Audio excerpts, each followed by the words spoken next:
What's up, everybody? This is Todd, and as you know, this is the Tay and Todd podcast. And today is another special episode of the Alex and Todd podcast because your boy Tay, he tied the knot. He's good there. Now he's celebrating. Now he's living it up. Yes. He's on a honeymoon on some sort of like glass train that takes you to different places, different destinations. It's pretty cool.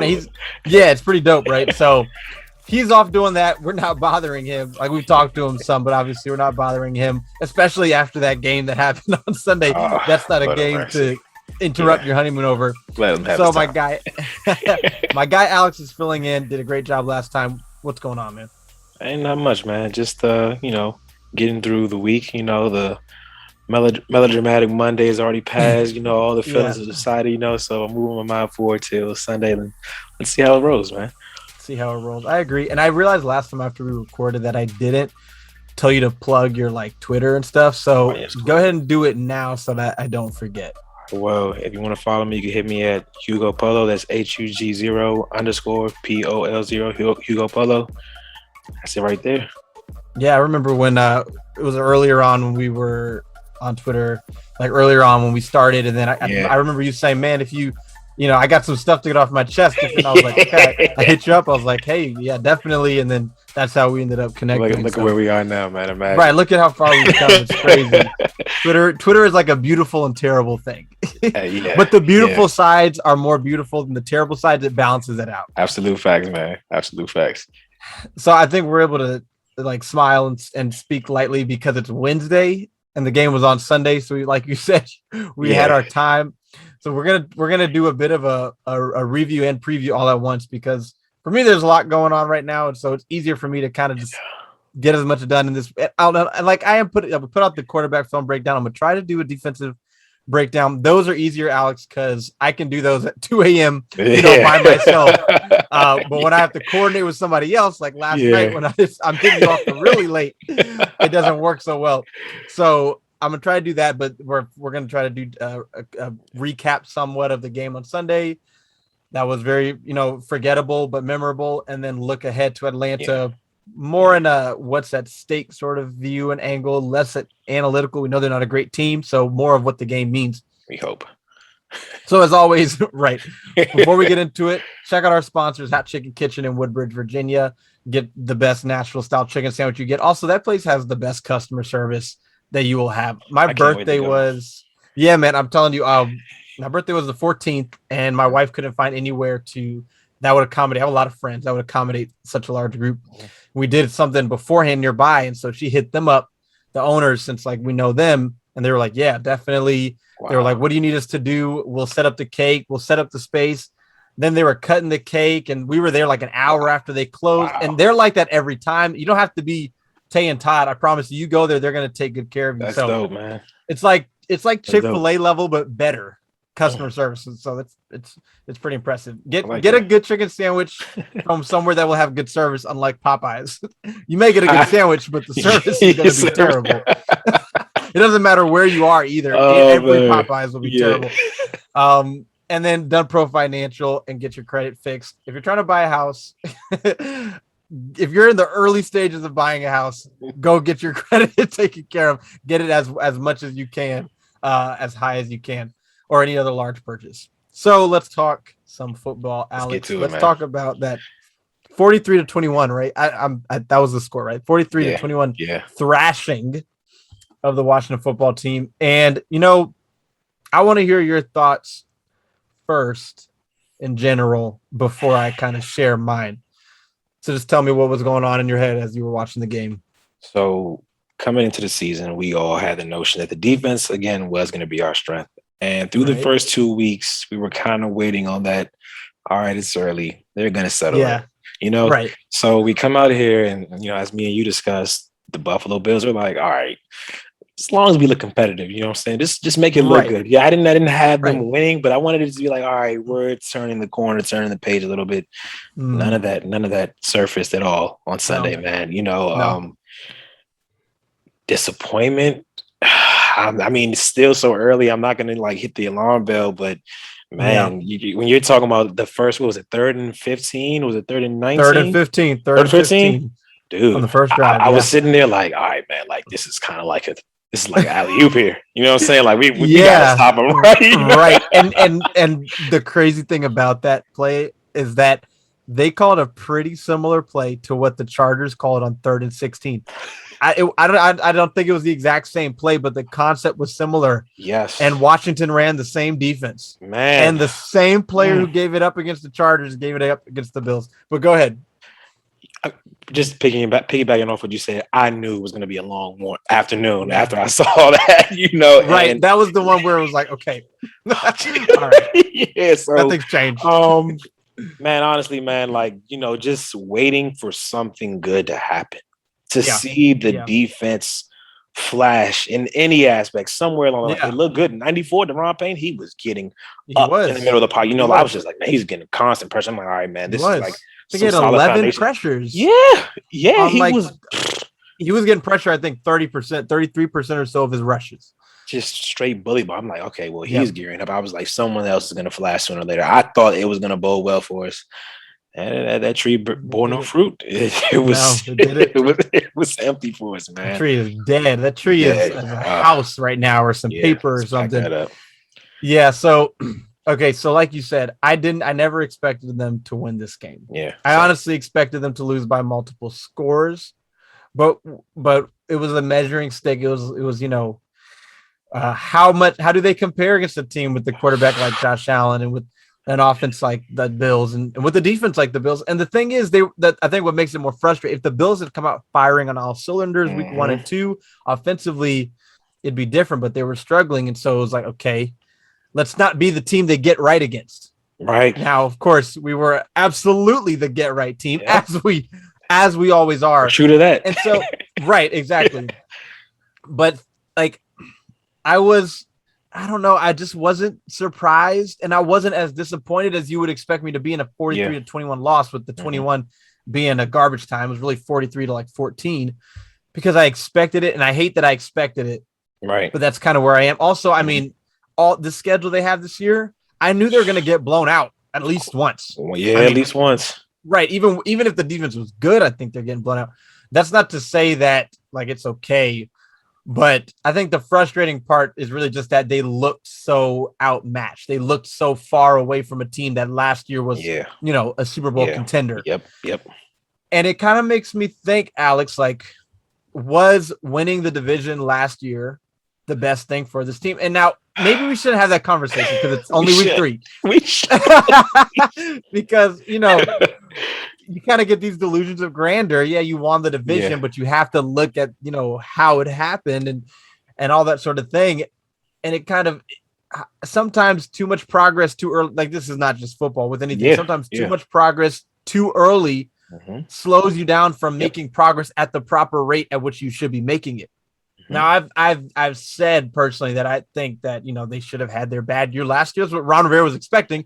That's why he started Dwayne Haskins. That's why he started Jerron Christian and Wes Martin. That's why he wasn't calling those timeouts, you know, in the with 5 minutes left in those games, and then things kind of flipped around. But it's kind of just having an understanding of where you are as a team, and you know, and then they ended up winning the division, and then did that affect the players on the team? And did they think that they were further along? You know, and just that sort of thing. And like I said, I don't know if we should have that conversation right now. Maybe we should wait until they play the Bucks and the Chiefs. Maybe we should wait till about the bye week to have that conversation. Okay. How about that? Okay, that's fair, man. Because having said all that, I do really make it a point to not, also with the week 3, up or down, good or bad, I do my best to stay even early on, because we know the first 3 weeks are overreaction season. It's definitely the first 3 weeks season. Right. For most teams, the first 3 weeks don't indicate who they are. The Raiders, Panthers, and Broncos are 3-0. I promise you they're not going to be 3 of the best teams in the NFL. Not all 3 of them, at least. The Chiefs are 1-2. The Steelers are 1-2, but I think they'll both be in the playoffs, right? So of course.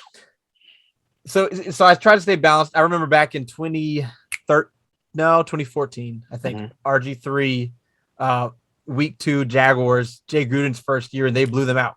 Like 42-10 or something. I think that was the game RG3 hurt his ankle. Kirk Cousins came in, and then they blew them out.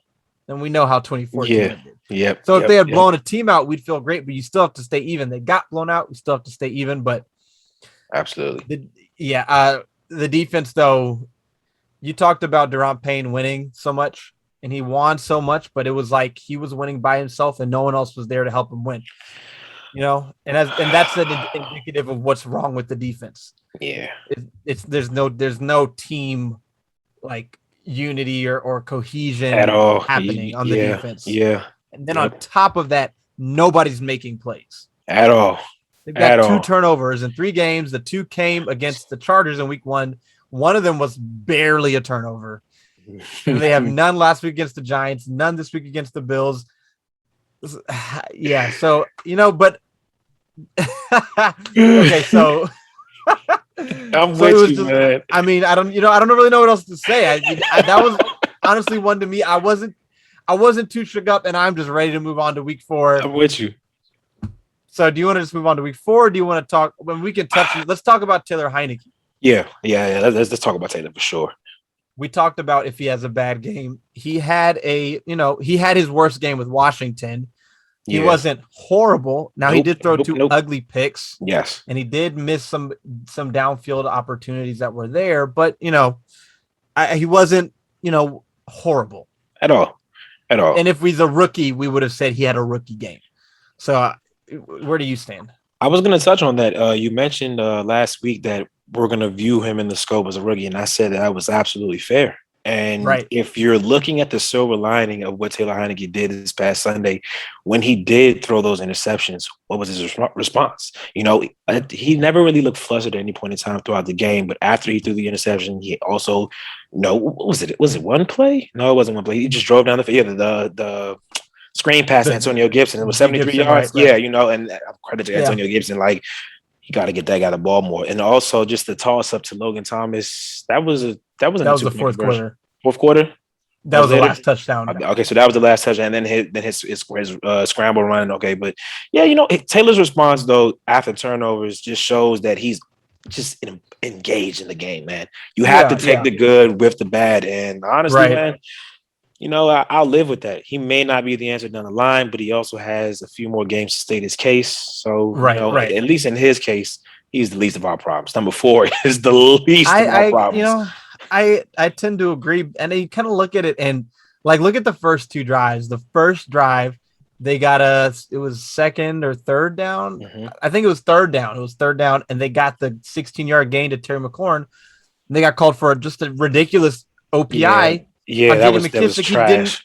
He didn't even run into the defender guarding Terry McLaurin, and he barely ran into anybody.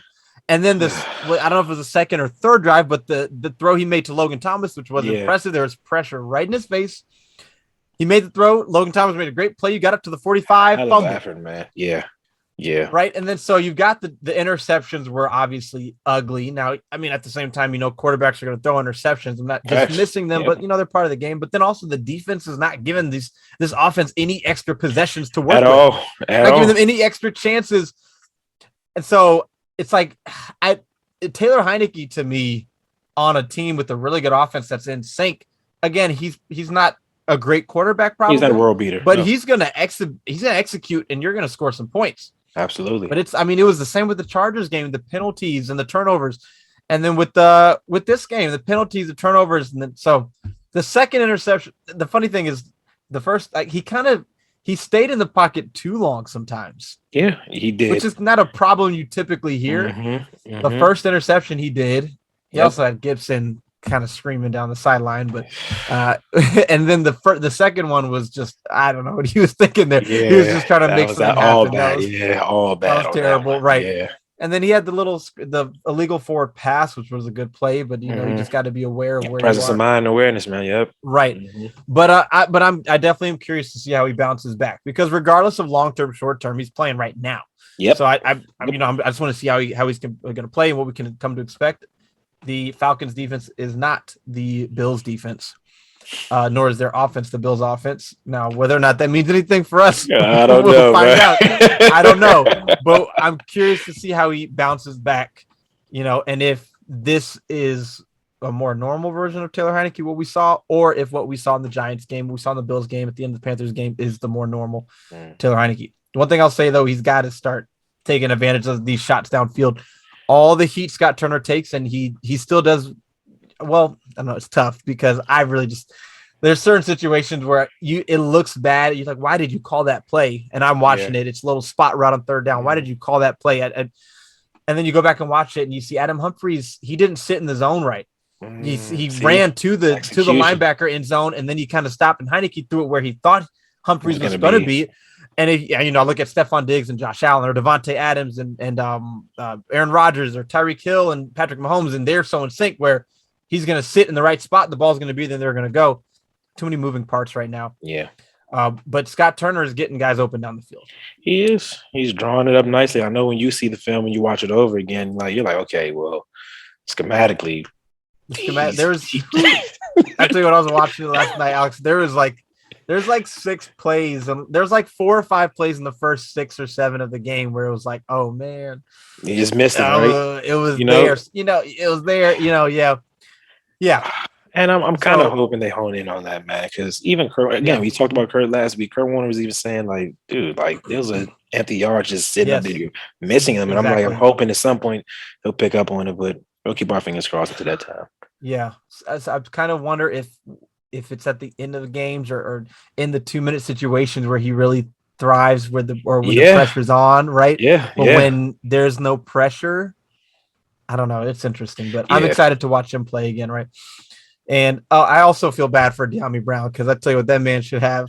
he should have probably a couple touchdowns, and he should have many more receptions and yards. Man, the opportunities is like, man, dude, like, it's there. And check out the film breakdown I posted. Yeah, of course, man. Yeah, whenever it was yesterday, I was doing it at like 2 a.m. But check it out. And honestly, within the first 10 plays, you'll see a number of missed opportunities down the field. But excited to see him bounce back. And so we'll move on from week 3 thrashing. Yeah. They're 1-2. The Chargers look like a very good team. The Bills still are a good team.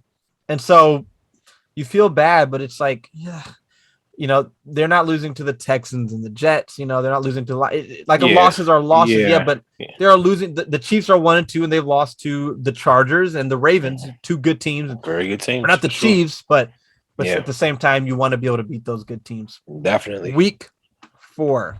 Okay. Atlanta Falcons. Now, we're not talking about good teams anymore. We're talking about a bad team now, a team that's scoring 16 points a game, that can't run the ball. Matt Ryan's been sacked 7 times. And he's also the first non-mobile quarterback they'll have faced this year. Right? Who just has like almost no mobility. That's true. This has got to be a get right game, at least for the defensive line, Alex, right? It just has to be, right? I'm not saying I hate when you do this, but boy, oh boy, man, it's like when you throw it out there, it's just like, well, we're gonna see how this one goes, man. I know. You would hope, man. Last week, I hope and thought that they'd be pissed off enough. It looked like Deron Payne was the only one who got that message. You know what I'm saying? It looked like he was the only one. Week 2, it was John Allen was the only one who got the message. Earning the paycheck, and I'm not gonna say us missing Matt Ioannidis was a huge thing because we've played an entire season without him before and we looked quote unquote dominant, save for who was ever in the backfield for the opposing teams. But man, honestly, I'm hoping that they do get their ass together this game. I don't know what Atlanta's going to throw at us. They do have some opportunities to make some plays. Atlanta has an offense that I don't really see giving us too much trouble. And like you stated, they're not what they used to be. You stated Matt Ryan, he's going to be one of the more stationary guys that we're going to see. But shoot, I'll even harp back to week 1 when we faced Herb. He didn't really move around a lot. He didn't move. Now he's just all the time in the world. And he got it out of his hand really quick. And we spoke about that too, with the quick game being, just try to slow down the passage of this team a little bit. I want to see guys start getting their hands up, man. In all honesty, seriously, just try the best. Even if you can't get to the quarterback, you can impact the games in other ways. Maybe they haven't really started focusing on that yet because they're still trying to get their feet wet as far as the pass rush. But I don't know, man. I'm really hoping the defense shows us something because here we are, week 4 now, and who would have thought the offense is looking just a tad bit better than the defense? And I don't know, man. With us being on our second quarterback and with our number 2 wide receiver being out, and all that, Uh, the like weird and kind of annoying thing about the defense is that they are the best. They are statistically the best tackling defense in the NFL right now, according to Sam Monson. They are also apparently second in pressures. Wow. They're getting pressure. They're tackling well. they're just not covering well. They're not in sync. And so for me, when I watch the film, and like I'm not a coach, so right. I just see what I see and I just say what I see. And defense can be harder sometimes because you don't always know what people's responsibilities are. Right. But sometimes you do. Mm-hmm. When you watch these linebackers play, and I think that's the biggest. I know they drafted Jamin Davis in the first round, but I think the biggest mistake they made this offseason was feeling comfortable going into the season with Holcomb, Bostic, and a rookie. And not exploring other options, not exploring other free agents, other draft picks, other trades, other veterans, because the coverage from these linebackers. I mean, you had Cole Holcomb in the touchdown to Dawson Knox. You had John Bostic on the first, 3rd and 15. You had Cole Holcomb on the touchdown to Zach Moss. Yeah. You had a 17 or 20-something yard gain to Zach Moss where one of them lost him in coverage. The other one missed the tackle. They kind of tag teamed on that one. And then Jamin Davis, when you watch him in coverage, he's just learning still. Now, he had the good 4th down stop. He had the good 3rd down stop against the Giants, right? And so, but the linebackers are an issue. Like, I know everyone's saying that, but when you watch it, like, they're an issue. And then when you watch them, it's like, it's pretty incredible how much of an issue they are. They're probably the worst in the NFL. They got to be tragic. The worst in the NFL. And then we talk about the quick game. And that's kind of where the coaching comes into. Now, I'm not a big fan of cover 4. Alex, you play Madden. You play me in Madden. I'll let you know right now. I am not going to run cover 4. Okay. Yeah. I am not a big fan of cover. What? Oh my gosh. It's an NFL defense. So I'm not going to say I expect them to never run it all NFL teams. Yeah. But they were running cover 4 on the 3rd and 15 and on the 3rd and 16 against the Chargers and against the Bills. They're in cover 4. And I don't think they have the linebackers and the linebackers with coverage ability to have that much responsibility underneath. Because when you're in cover 4, you've got 4 guys deep. And then for Washington, it's 2 linebackers and a nickel typically. And then what ends up happening is the offense is going to leak someone out it's 3rd and long. They're going to leak someone out to the right. They're going to leak someone out to the left. They're going to send somebody deep. And you're going to have John Bostic in the middle, basically guarding the entire middle of the field. By his damn self. Exactly. And that's hard for anybody, but especially for someone who's already bad in coverage. Oh, God, man. And so this is like, I just don't want to see it, because to me, cover 4 in 3rd and 15, it feels like the right thing to do until everyone's all the way down the field and you check it down and one missed tackle gets it to you, or everyone's down the field and you got a linebacker who's covering the whole middle and he can't get to where the receiver is in the sticks, like on these third and long conversions. In this situation, I'm less worried about the big play down the field, the 50, 60 yard deep shot. I'm worried about these 15 yards. Yeah. That's what I'm worried about. For good reason. Right. And so that's one change I want to see from Jack Del Rio is I just don't like the cover 4 because I just don't think these guys can run it well. Some teams can. I just don't think Washington can, because you're putting too much on John Bostic in coverage, too much room. You're putting too much on Landon Collins in coverage. He's going to jump the underneath route every time, and then the middle will wide open. So I don't even remember why I was saying all this. I guess I'm just basically saying against Atlanta, they've got Kyle Pitts, who is not. I don't want to say, but he has not been on track. And dude, there you go. Right game for him. They got Hayden Hurst, another good tight end, right? And then the quick game. That's why I'm saying it. The quick game. Now, the cover 4 is the enemy of quick game. Yeah. I need to see a defensive game plan that is specifically focused on eliminating the quick passing game. That's what I need to see. And that's the other thing about this defense. Alex, they're not giving up big plays. No, they're not giving up big explosive long touchdowns. Nope. The closest one was Darius Slayton against the Giants wide open. That was Landon Collins jumping up in what I think was cover 4. I think it was cover 4. I have to double check. Actually, I think it may have been cover 6. It may have been quarter, half. Either way, Landon Collins had like cover 4 responsibilities.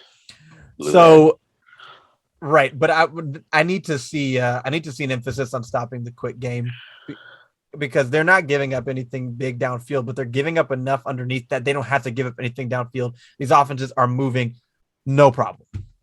Facts. And go ahead. No, you go ahead.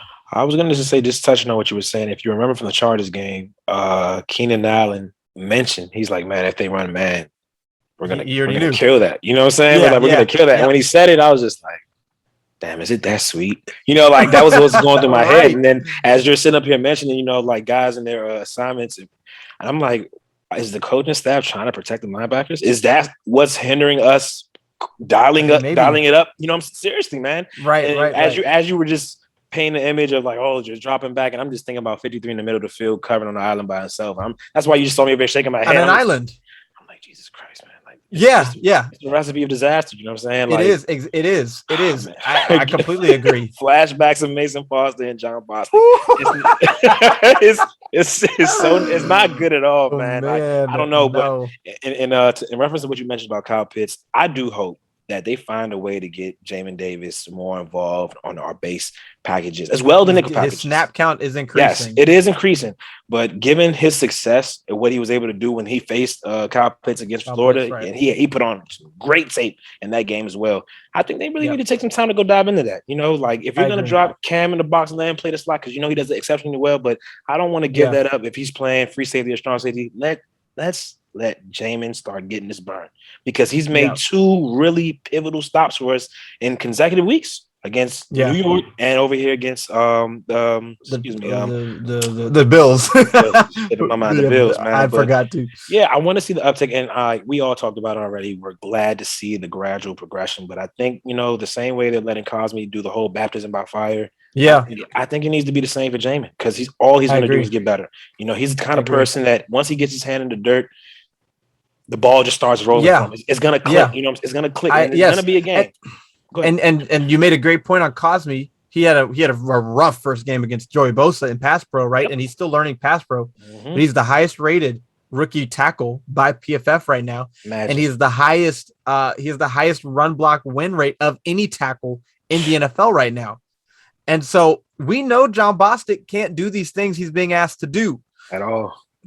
For like physical reasons. Yeah. We know that Jamin Davis can, but can he mentally? I don't know, but I'd rather find out with the young guy. Throw him in the fire. It can't get worse, Alex. It really can't, man. It can't get worse, but there's no reason to expect Bostic to improve. There is reason to expect Jamin Davis to improve. Yes. So I'm with you completely. I think that philosophically the defense needs to change, not drastically, but in some areas in terms of what's being called and the positions that players are being put in. So, and Jamin Davis being one of them. Let's just see him out there. All right. I want to touch on something real quick. Just to hop back. Ron did call this previous game a measuring stick, a barometer to see where we were. The Bills have a yardstick and we have a yeah, you know, so I just want to know, like, what does he view this team as? Obviously, we have to go back to the drawing board, you know, obviously, we have to go back to the drawing board. But, man, dude, what I saw on Sunday, and I'm not trying to backtrack because I know you said we're going to touch on this later, man. But what was it? Fool's gold, man. That's all I'm going to say. Winning the division, was it fool's gold at the time? And I'm not going to dive any deeper into that. But now we have to really look into the mirror and let's figure out what's really going on. I heard Cole mention some things like on the was it third down play on the goal line when he said I should have got my hands on Zach Moss. Those are some things that I practiced, but you didn't utilize. So where's the disconnect? Why aren't we applying this in game? You know, like where is that? Why isn't it translating over? And again, it's a long season. All of these things can come to fruition. But man, dude, look, we're staring down the barrel right now. Yeah, you know what I'm saying? Like, we are. we're on the edge with like you know, 2 toes over. We're talking about Atlanta here, like, oh, this is a winnable game, but man, oh man. And you know, the thing that's frustrating, if you do look back at that Bills game, right? Because we know the defense was bad. Yeah. And the defense isn't giving the offense any extra chances. Now, the offense did not do the defense any favors. Mm-hmm. And if you look at the way the first half of the game went, right? Like the defense wasn't getting stops, they were scoring, but then the offense started to come back 21-14. Yeah. And then they had a chance to get a field goal before the half and get the ball back after half, but instead they had to punt because they couldn't convert. And then the Bills got that field goal instead of 17-24. Now you're 27-14, right? And then you have another ugly turnover. And it's one of those games where if we take out those 3 turnovers, if we take out some of the sloppy plays that led to penalties and that sort of thing offensively, it's probably not a blowout. Not at all. I don't know if they win still, but it's probably not a blowout. You can compete against them. Yeah. I think that's really fair to say. I'm not going to say that the Logan Thomas turnover was like a turning point, but given the way the offense was moving, I felt like that was a drive that could have been sustained and could have easily led to 6 points because they looked fairly decent in the red zone. You know what I'm saying? They looked fairly decent. So we don't have that there. Maybe it's a different game, man. But I also, while we're over here, just giving these guys a beat down, can we just give a shout out to special teams though? You know, special teams has you mentioned it. Yeah, we did. You mentioned like a little bit of luck, and that's the one thing that came to mind. I was like, there it is right there, man. Your boy Khalik. Yeah, man, Hitman making a play, man. And it's good to see. I'm glad special teams is getting a little bit something rolling, man. We can hang our hat on that, I guess. Special teams has definitely not been holding this team back at all. And then on Sunday, they gave them a boost. The offense and defense are the ones, killing them. Against the Falcons, like I said, they're scoring 16 points a game. The Eagles held them to 6. The Bucs defense, which has been surprisingly bad, kind of like Washington's, they allowed 25, but that was kind of a blowout game. And then, or maybe 25-28. And then the Giants held them to 17. They lost that game. Falcons now 1-2. Russell Gage, their number 2 wide receiver now with Julio Jones gone, is questionable, may not play. And they're not really having a lot of success running the ball.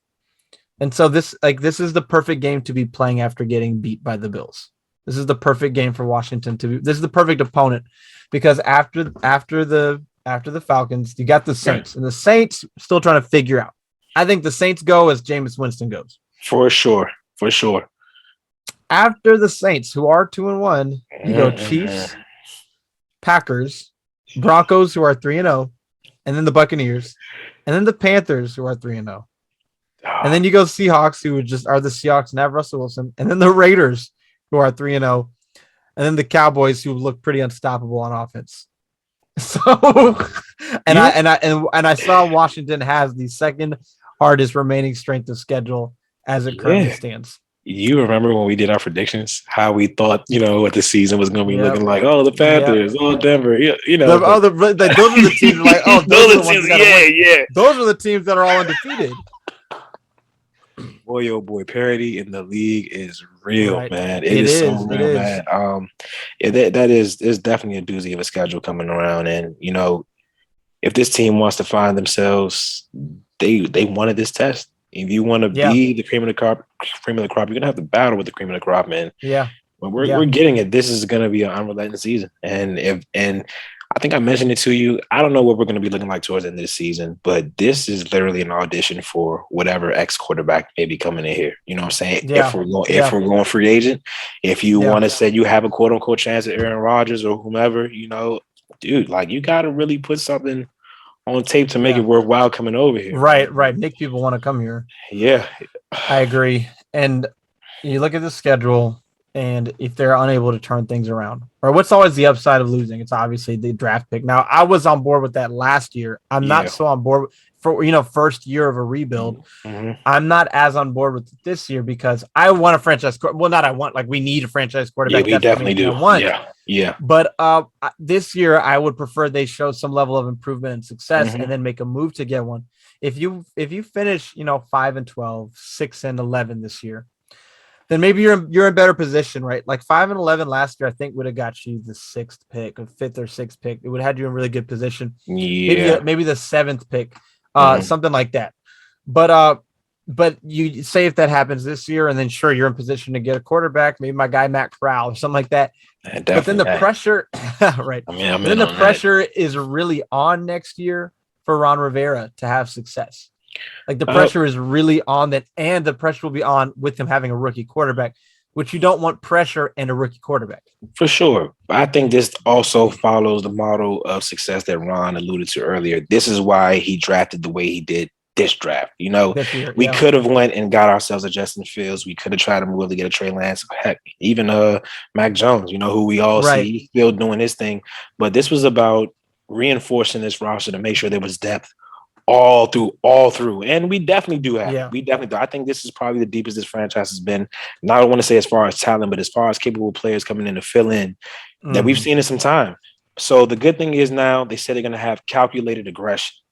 Depending on how this season pans out, you know, maybe we roll or stumble to the playoffs. That might not happen.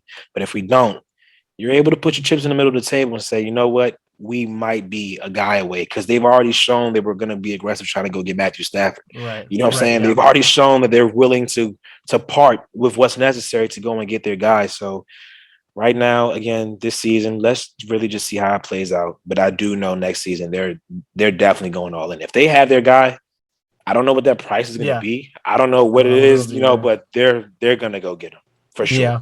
For sure. I think the one thing about the schedule that works in this team's favor is it's weird. It's like extremely weird. It's not talked enough about how weird it is that their last 5 games are all division rivals. But it works in their favor because short of them being like probably anything less than 4-8 going into that last 5-week stretch, if they can be 5-7, 6-6. And their last 5 games are all against divisional opponents, then they have a chance to win the division still. Yeah. Those are the games that matter most. And the season's long. Who knows what these teams are going to look like at that point in the season. So when I look at, you know, they go Falcons, Saints, Chiefs, Packers, Broncos, Bucks, Panthers, Seahawks, Raiders. Again, we've got some good teams here, but we ultimately, it's 3 weeks into the season. We don't know what these teams really are and what they will be by the time we play them, just based on them themselves and then based on injuries. If they can just find a way to steal 4 or 5 of these next, 1, 2, 3, 4, 5, 6, 7, 8, 9 games, find a way to steal 4 or 5 of them and then go into that 5-game in stretch of the season.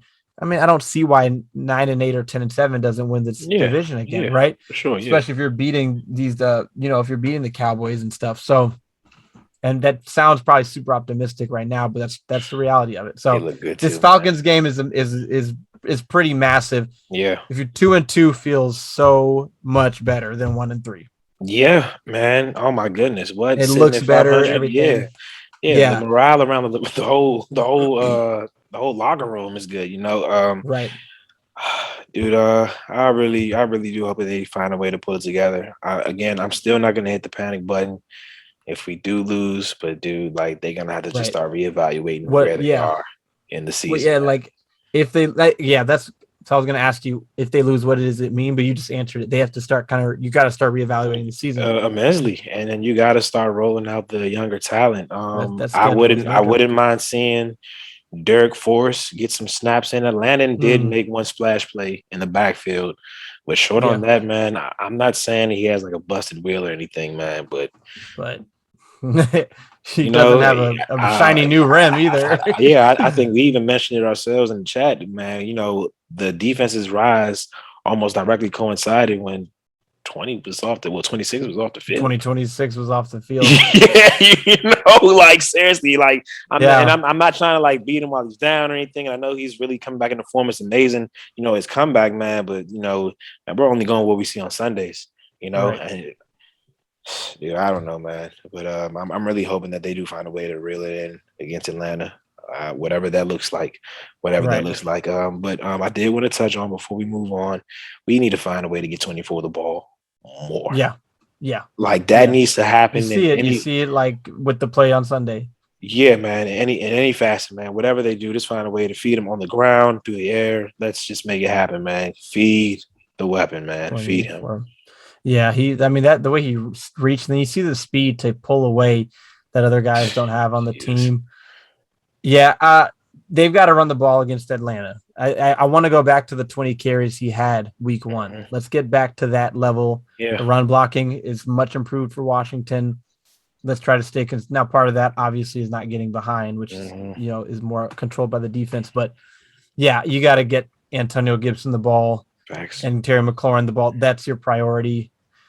And I think that Scott Turner does a decent job trying to get it to Terry McLaurin. Sometimes you don't see it because the ball doesn't go to him. But with Gibson, you got to keep. I don't know why J.D. McKissick started the game last week. Who knows? But yeah, I didn't understand it neither. Yeah, but I fully agree with you.